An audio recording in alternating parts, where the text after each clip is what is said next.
ಕಾರ್ಯಕ್ರಮ ಮಾಡಿದಾಗ ನಾನು ಮೊದಲು ಬೆಳಗಿನ ಶುಭೋದಯ ಕೋರೋದು ನಮ್ಮ ಪ್ರೀತಿಯ ಹಿರಿಯ ಪೂಜ್ಯರಾದ ಅಂತೇಳಿ ನಮ್ಮ ಶಿವಣ್ಣವರಿಗೆ.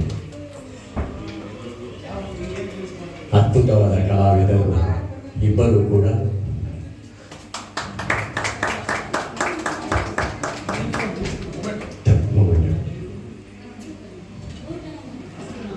ಆಮೇಲೆ ಪ್ರೈಸ್ ಅನೌನ್ಸ್ ಮಾಡ್ತೀನಿ.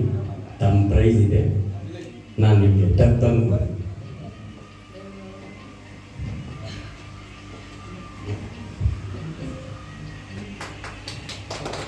ಶಿವಣ್ಣ ಸರ್ ಸಂತೋಷ ಆಯಿತು ಖಂಡಿತವಾಗ್ಲೂ.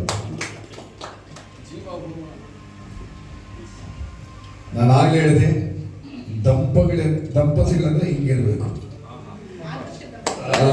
ಆದರ್ಶ ದಂಪತಿಗಳು.